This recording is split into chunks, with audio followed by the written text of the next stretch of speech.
La question qu'on pourrait réellement se poser ici, c'est est-ce que l'intelligence artificielle va remplacer notre intuition? Bonjour à tous, dans cette vidéo, j'aimerais explorer avec vous et réfléchir avec vous au sujet de l'IA, de l'intelligence artificielle, mais appliquée au domaine de l'intuition, au domaine de l'ésotérique. Et pour ceux qui me découvrent à travers cette vidéo, eh bien, je vous souhaite aussi la bienvenue. Je suis Pam et je suis consultante pour entrepreneurs. Je vais vous aider à répondre à vos questions et problématiques qui peuvent concerner vraiment tout domaine de votre entreprise, de son organisation et de votre organisation. Mais je vais le faire du côté intuitif et ésotérique de la chose. Je vous propose des consultations en visioconférence, des consultations à distance et puis d'autres services de numérologie. Mais je vous laisse aller découvrir tout ça dans le lien qui est en dessous de cette vidéo si ça vous intéresse. Je vais vous mettre une publication sur laquelle je suis tombée ce matin et qui m'a un petit peu donné l'impulsion de vous faire cette vidéo. Alors, je vous mets la photo ici à l'écran pour que vous puissiez voir. Et donc, cette personne raconte qu'elle elle a désespérément cherché à acheter, à réserver une consultation sentimentale sur Etsy, mais qu'elle n'a pas pu trouver une seule personne qui n'utilisait pas l'intelligence artificielle ou qui n'était pas d'une quelconque façon reliée à ChatGPT. Et donc là, elle s'est un petit peu pris effectivement un choc et ça l'a beaucoup interrogée. Et moi, quand je vois ça, déjà à cette deuxième slide de son carrousel, je me dis, mais attends, pardon? Alors très honnêtement, pour être honnête avec vous, je pense que j'étais très naïve sur le sujet ou peut-être dans le déni, je ne sais pas. Mais je sais qu'on utilise de plus en plus l'intelligence artificielle, particulièrement ChatGPT pour toutes sortes de choses et que beaucoup d'indépendants à l'heure actuelle utilisent l'intelligence artificielle pour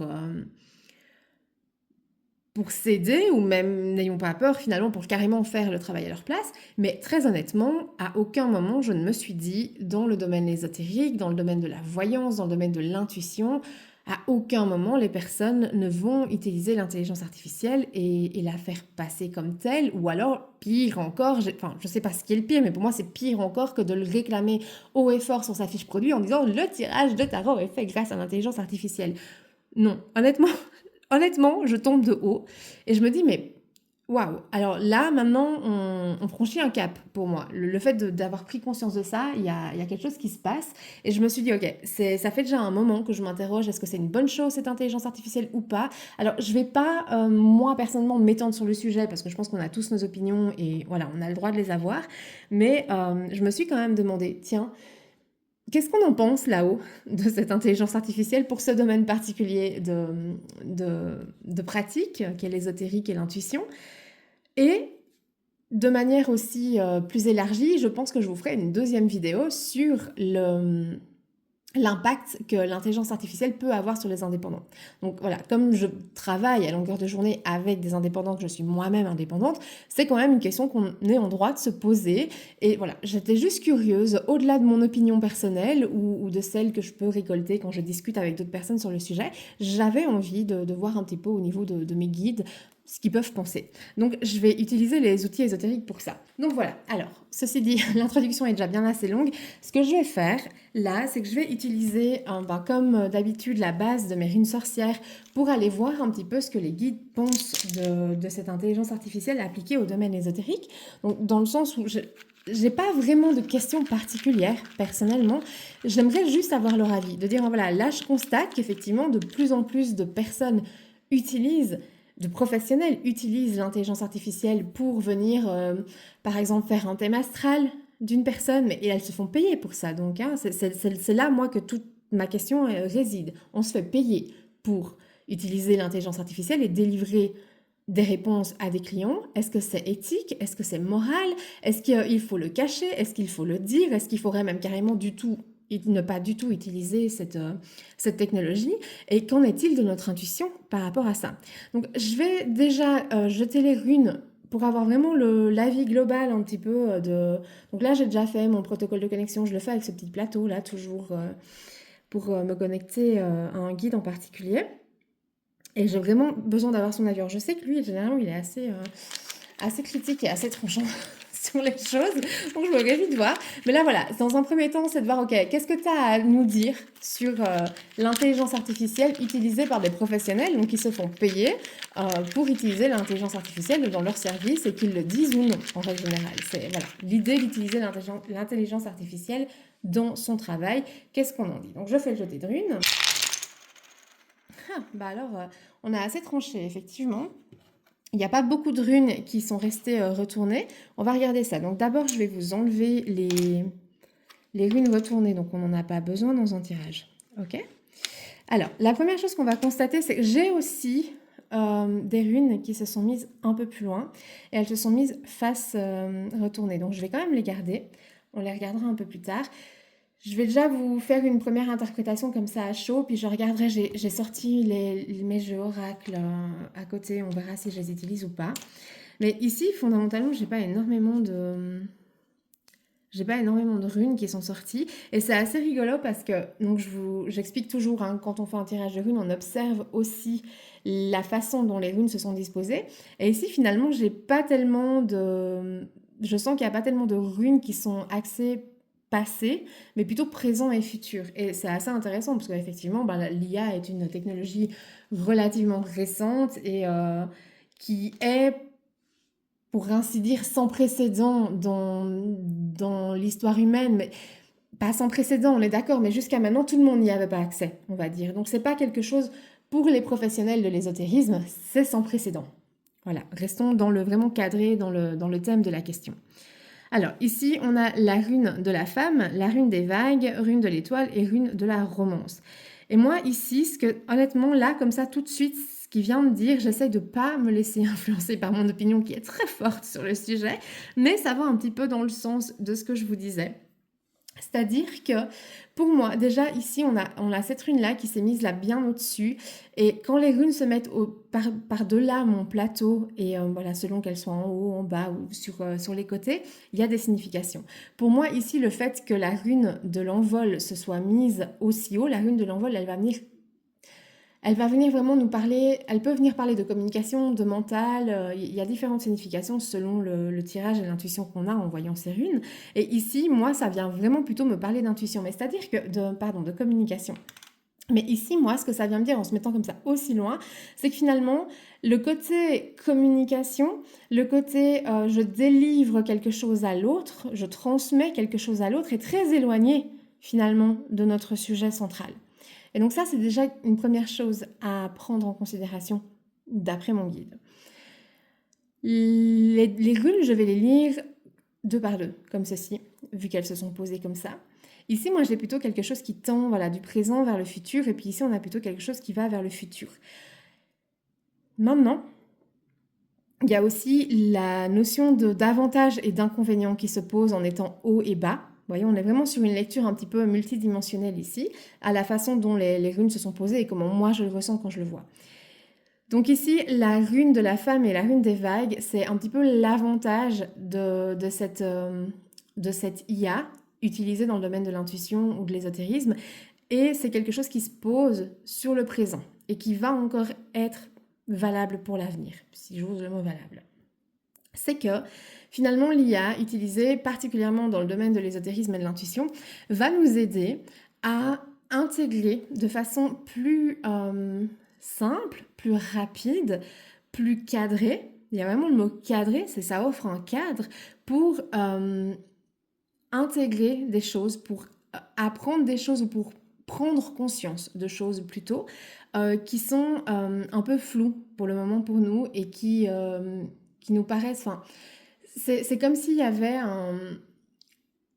Et je pense que je suis assez d'accord avec ça, c'est comme si à l'heure actuelle, chez les personnes qui sont assez ouvertes, qui sont assez sensibles aux énergies, qui ont ces croyances ésotériques, on est dans une phase quand même assez mouvementée. On peut sentir pas mal de turbulences, pas seulement autour de nous, mais en nous. Parce qu'il y a il y a beaucoup de croyances qui changent autour de nous. On est dans une situation quand même actuelle et mondiale qui peut être assez perturbante, qui peut générer pas mal de peur, pas mal de remise en question, pas mal de prise de conscience. Et tout ça, ça crée pas mal de remue-ménage à l'intérieur de nous et peut-être parfois dans l'organisation de notre quotidien.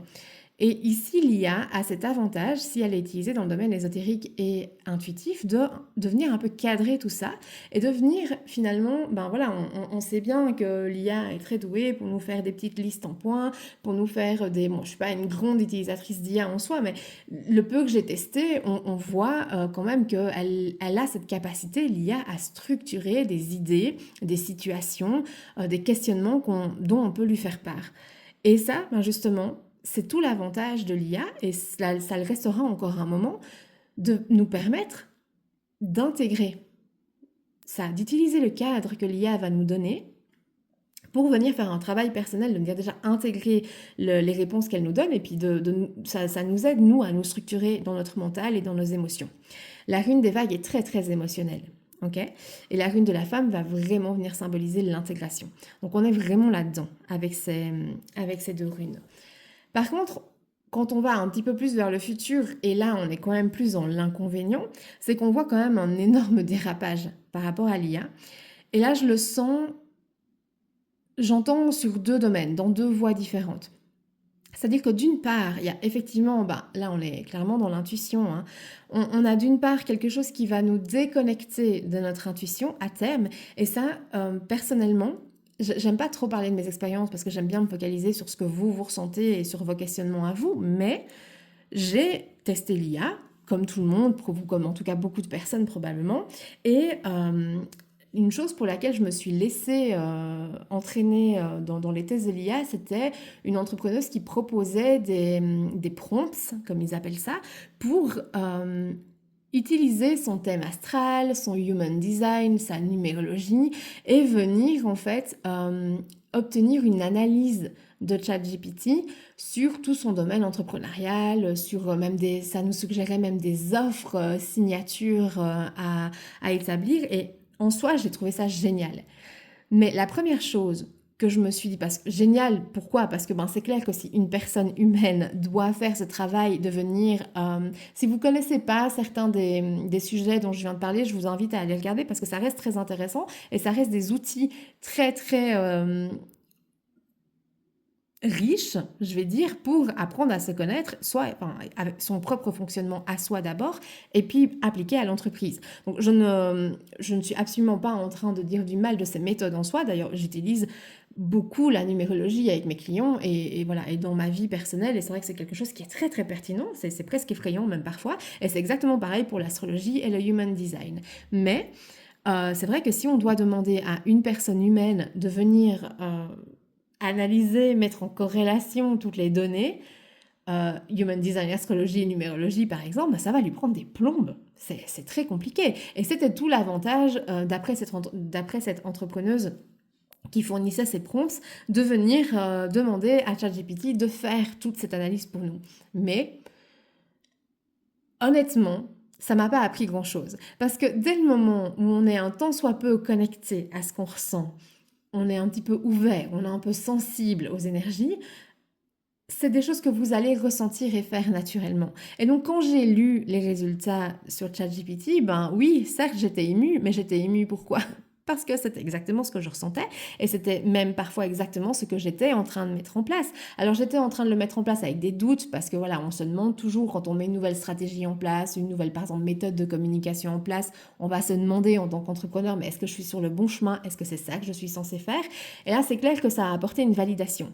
Donc il y a vraiment, voilà, c'est le mot validation que j'entends, effectivement c'est ça, j'ai réussi à mettre le doigt dessus, je parle beaucoup, mais c'est parce que j'essaie de structurer les idées qui viennent comme ça en canalisation aussi. C'est très utile pour venir, et j'ai déjà oublié le mot, validation, voilà, merci. Et c'est très utile d'obtenir une validation en tant qu'être humain, que ce soit d'un autre être humain ou d'une intelligence artificielle. C'est sûr que ça nous permet d'avoir un petit peu plus confiance en nous. On ne devrait pas, on s'entend, on devrait y arriver nous-mêmes, mais voilà, on est humain et c'est comme ça. Et donc, après, ce qui s'est passé, c'est que, et je me suis vite arrêtée, mais je suis tombée dedans tout un temps. C'est vrai, ce qui s'est passé, c'est que dès que j'avais une question à poser ou une décision à prendre, hop, qu'est-ce que je faisais? Je demandais à ChatGPT sur base des données qu'il avait sur moi, mon astrologie, mon human design, etc. Et je lui demandais son avis. Mais au bout d'un moment, j'ai arrêté en fait de me poser la question à moi-même, de prendre les runes, les cartes comme je suis en train de faire maintenant, en disant voilà, j'ai une question, ben, qu'est-ce que vous en pensez? Qu'est-ce que moi ça me fait ressentir? Quelle réflexion ça provoque chez moi? J'ai arrêté de le faire. Et systématiquement, je prenais mon clavier et je notais sur ChatGPT ce que je ressentais. Ben ça fait perdre son intuition. Et c'est exactement ce que cette rune, elle vient vous dire. Cette rune, elle vient vous dire que utiliser à outrance l'intelligence artificielle dans le domaine de l'intuition, hein, n'oublions pas qu'on est quand même sur ce thème particulier, ben ça peut vous faire perdre votre intuition, tout simplement.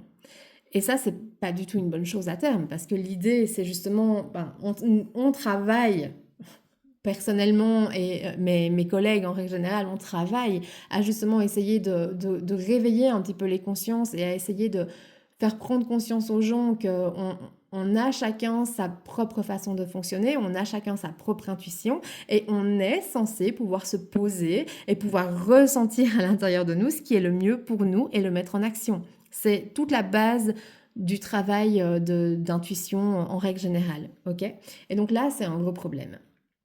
Ici, ce que je vois avec la rune de la romance, c'est aussi que ça peut venir nous déconnecter de ce qui nous nourrit réellement. Dans le sens où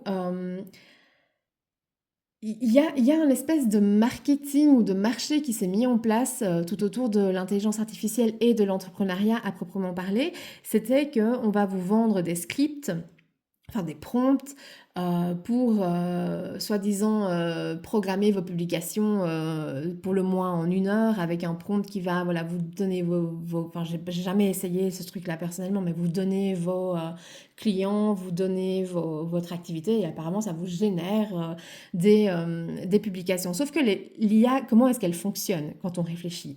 L'IA, elle va fonctionner. Je suis pas calée là-dedans, mais j'imagine que l'IA va fonctionner sur base de blogs qui sont très bien référencés sur Google et qui vous donnent des stratégies de création de contenu, qui vous donnent des contenus qui fonctionnent, qui sont à la mode.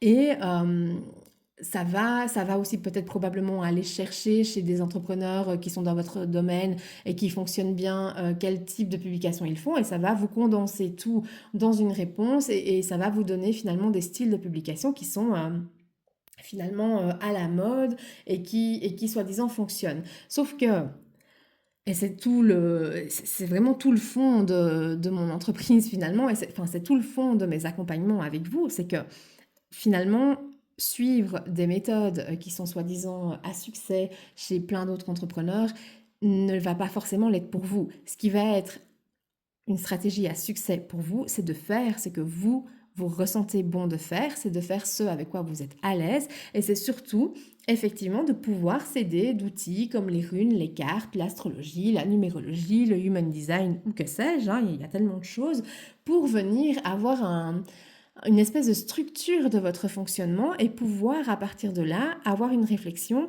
plus cadrée et pouvoir prendre des décisions qui sont plus alignées avec vous, que ce soit dans votre vie personnelle ou dans votre entreprise. Et ici, ben, c'est exactement ce que ça vient nous dire, c'est que ben, ça va nous déconnecter de ça. Parce que finalement, on va arrêter de réfléchir, on va arrêter de ressentir et on va continuellement aller demander à ChatGPT ou à d'autres, ben voilà, je fais quoi comme ça? Et c'est exactement pareil dans votre activité. Si vous êtes dans une activité indépendante dans le domaine de l'intuition, ben imaginez, vous allez tirer les cartes de tarot par exemple à un client et puis vous allez aller dire à ChatGPT, voilà, j'ai eu ces cartes-là, sa question c'était ça, comment est-ce que toi tu l'interprètes? Alors, l'interprétation en soi, elle va être juste, j'imagine, puisqu'il va aller chercher sur Internet pour trouver les significations des cartes de tarot. On est sur des cartes finalement très cadrées en termes de signification et de symbolisme, donc elles sont connues et ça va probablement être juste. Mais votre intuition là-dedans, est-ce que vous allez encore l'écouter? Est-ce que vous allez délivrer ce que vous ressentez à votre client ou est-ce que vous allez délivrer ce que ChatGPT vous a dit par rapport aux cartes que vous avez tirées pour votre client? Donc ça, c'est imaginez du coup que certaines personnes peuvent se dire voyantes ou médiums et peuvent l'être réellement, mais avoir perdu une totale connexion avec leur intuition et venir finalement simplement dire voilà, ma cliente est née le 10 septembre, je sais pas, 1974, est-ce que tu peux me tirer les cartes de tarot par rapport à sa date de naissance et répondre à sa question, quoi. Voilà. C'était un petit peu la prise de conscience que j'ai eue et je me dis bon, et effectivement là, ça vient me confirmer quand même qu'on on nous éloigne de ça. Et ici, ce qu'on a, avec cette rune qui s'est de nouveau mis pas mal en recul du tirage. Là, c'est la rune de la récolte, je vous la montre de plus près. C'est la rune de la récolte et la rune de la récolte, elle vient vraiment nous parler de résultats, voire de succès et d'opportunités, mais toujours suite à quelque chose qu'on accomplit, à quelque chose qu'on fait. Ce n'est jamais de la providence ou de la chance ou du miracle. C'est toujours dû à quelque chose qu'on a mis en place, qu'on a travaillé et pour lequel parfois on a mis pas mal d'efforts quand même. Et donc moi, le fait qu'elle vienne se mettre en recul comme ça, ben ça aussi on le perd quoi. C'est un truc finalement, c'est comme si on perdait notre capacité à mettre en place des choses, on perdait notre endurance à l'effort, au travail. Alors je dis pas que pour être entrepreneur, il faut travailler comme un dingue et avoir des horaires de fou. On peut très bien monter une entreprise et y aller en ayant vraiment des horaires très légers, mais malgré tout, il y a une réflexion qui est assez intense, il y a une mise en place qui est assez intense pour avoir un business qui roule et qui est automatisé. On a quand même du travail à faire en soi. Quand on met en place même typiquement des produits en revenu passif, ben c'est super, mais pour que le revenu passif il fonctionne tout seul, il y a quand même énormément de choses à mettre en place. Et donc ce que cette rune ici de la récolte vient nous dire, c'est ça, c'est que finalement on perd un petit peu le goût du travail en fait, de la structuration aussi de son travail et du fait de suivre en fait son fil rouge petit à petit. Et j'ai un mot qui vient, mais j'arrive pas à le sortir comme ça. J'ai le mot paresse, mais c'est pas juste. Mais il y a ouais, il y a quelque chose à cet ordre-là de se dire, mais finalement, on va développer des réflexes, en fait, des réflexes, pardon, qui sont pas forcément bons, entre guillemets, qui vont être de systématiquement aller demander, en fait, à l'extérieur, donc à l'intelligence artificielle, comment on fait les choses, ou c'est quoi, ben, je sais pas, fais-moi mon plan d'action, communication, pour les 3 derniers mois de l'année, en sachant que je veux sortir ce produit pour la fin de l'année. Enfin, voilà, bref, vous voyez le truc. Alors qu'en soi, vous prenez une feuille de papier, vous réfléchissez, il y a votre intuition qui se met en marche, il y a vos ressentis et vous établissez votre plan marketing vous-même. Ça prend plus de temps, mais voilà, c'est cette idée-là de travail.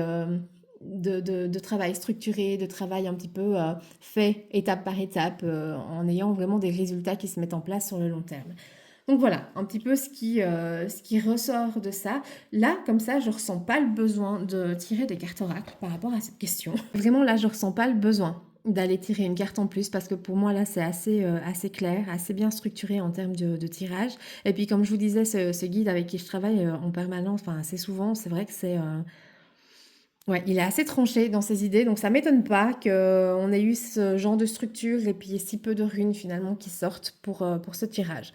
Donc voilà, un petit peu pour la question de l'IA utilisée chez les entrepreneurs dans le domaine de l'intuition et de l'ésotérisme.